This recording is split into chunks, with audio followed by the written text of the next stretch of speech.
It's now time for your council recap with your friend, my friend, Chad Brecklin, City Administrator. Chad, welcome back. It was a busy night last night at council. Yeah, I had quite a few things on the agenda. But that doesn't always mean it has to be a very long meeting, right? No, not at all. We'll jump right into it. First, the mayoral appointment to our Community Equity Advisory Committee. Yeah, the final mayoral appointment to that committee was made last night. A resident named Colleen Butler was approved for appointment to that committee by our Common Council. All right, we had a lot of Plan Commission items, so we'll take these as best we can. First one was adopting a certified map request for Jimmy Casey, or Classy. So yes, so this is related to a property on Fitchburg Road. The city has a process that can be followed for rural properties, existing farmsteads, if you will.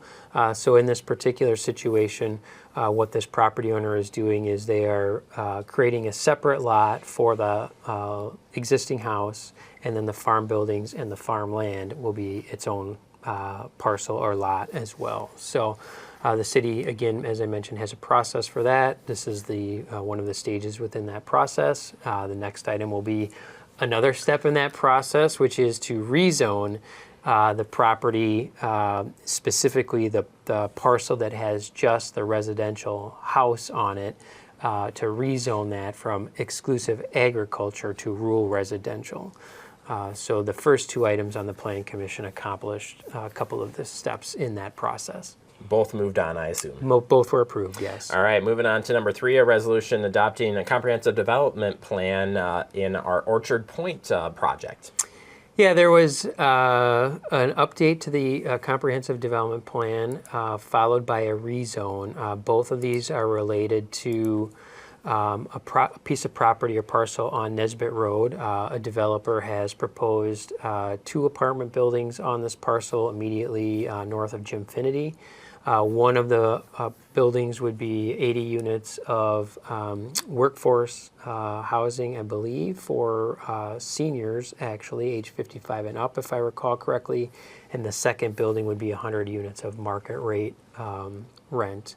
And both of these items were approved by the Common Council last night, or both of the items related to this development. Next, resolution number 5 was approving comprehensive development request. This is for the landowners. Well, it's something that was approved, but needed to come back for a reapproval. Yeah. Not even reapproval, but... Right, yeah. If I recall correctly on this particular comprehensive development plan request, that needs to be approved and then filed, and I don't believe that this one had been filed by the property owner in a timely fashion, so it had to come back, if I recall all of the details on this one. I think you're pretty close on that. Well, thank you. I'm not the judgment person here. Yeah, there was, like 30 items on the agenda last night, so I might have not all of the details down. So behind the scenes, he's looking at my notes, and I barely took notes, so it's got to be careful on that. Ordinance number 6, approving a rezone request here. Again, updating a plan for rezoning for signage, more or less signage. Right. Yes. There's some lots that are being developed on the McKee frontage that's across from the Target development, and our ordinances related to sign code are in some need of update, and ultimately this is a process that was used to create a conforming signage for this development. Specifically, there were a couple of businesses that have drive-throughs that needed drive-through signage, and then also the development itself is hoping to do like a monument-type sign on the corner of Fitcherona and McKee that would then identify the businesses on that corner. And our sign code needs some adjustment, and this is a path to a process here to allow these things to happen. All right, moving on to Board of Public Works, a resolution on rejection of well number 12. This is a well facilities bid. Multiple bids here. Yeah, so the bid, if I recall, was about 30% or just under 30% over the engineer's estimate and over the dollar amount with which was budgeted for this particular project. So the city is going to go back and have this project redesigned and then we'll look to rebid it after removing a component of this particular project and see if the bids come in any more favorably. All right, we move over to resolution, final assessment resolution for the 2024 sidewalk replacement project. Yes, this project was wrapped up earlier this year. There were some areas that were added to the 2024 replacement due to tripping hazards. So this is the final step in assessing the property owners that benefited from those sidewalk replacements. All right, we move on to resolution approving amendments to the number 1 well and number 12 Tower D engineer services. Easy for me to say. Yeah, so these amendments are both due to changes in the scope of these particular projects or timing of these projects. Well 12 specifically has some new design work that needs to be done to remove some components in order to try to get that project back within the budgeted funds. And then Tower D is a new water tower that's going up. And there's some things that are going to take a little bit longer than was estimated, as well as some other work that needs to be done that requires the use of outside services in order to accomplish those tasks. And that new tower's right at 14 and Lacey? Correct, Is that, okay. You might be seeing it. I'm really loving this. They actually started taking the I don't know if you call it the ball part, but they've started to erect that, and I'm going to get over there soon. Anyway, it's pretty cool stuff to watch. Be interesting to watch that go up. All right, we move on to a resolution authorizing purchase of a plow truck equipment. So we had already purchased the chassis a little while back. You saw that through this program.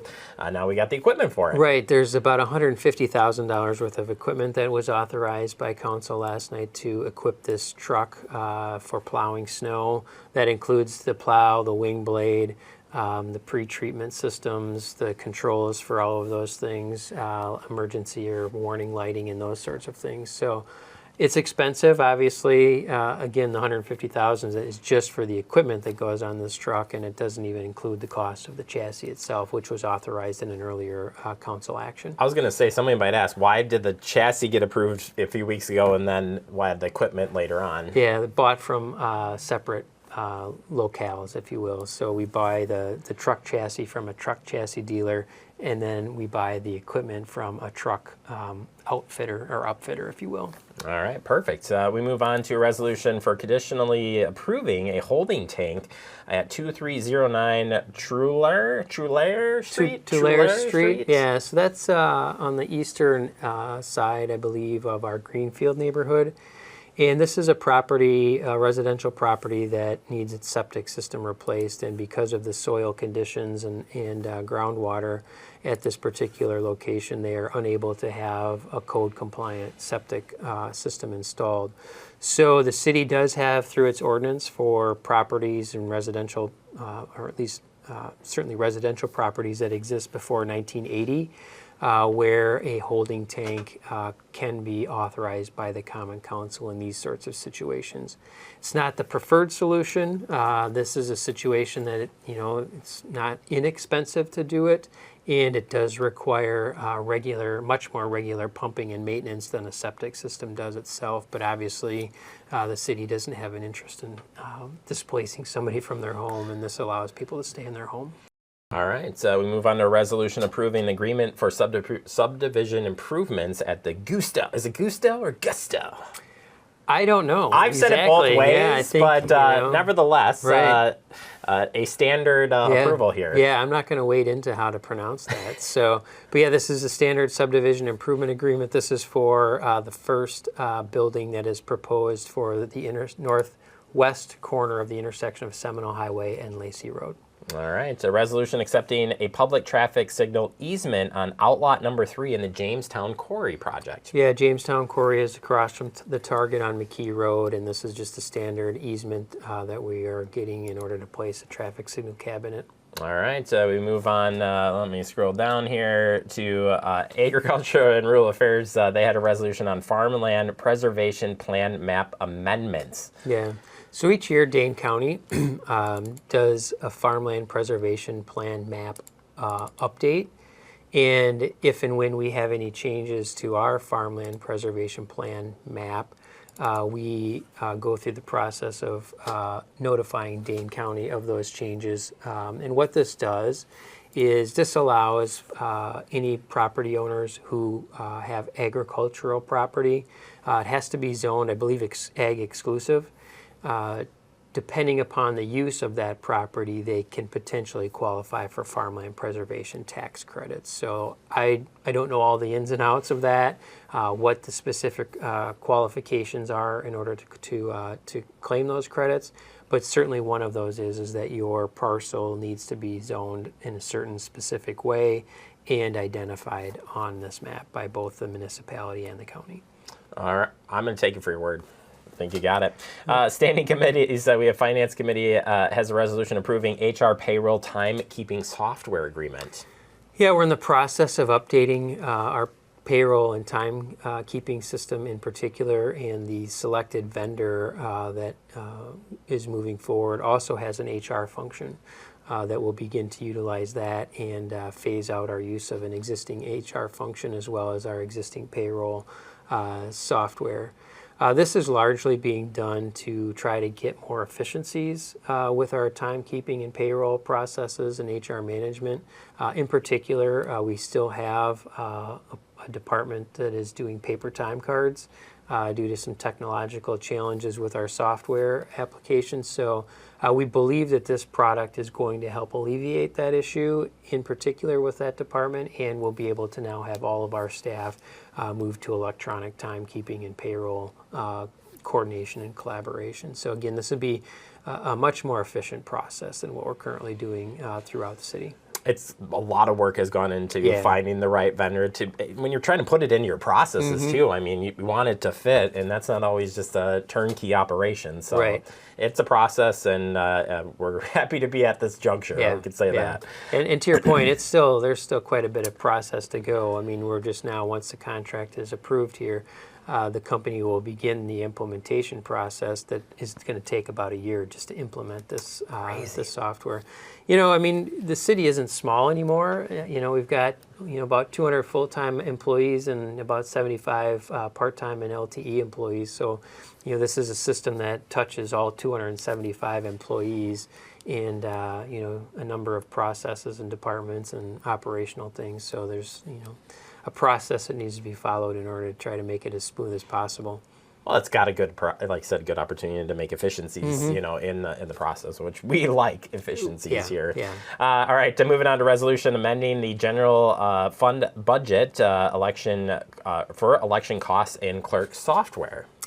Yeah, so our city clerk is proposing the addition of a new polling location, which will be our 7th polling location, if I recall correctly, to begin in 2026.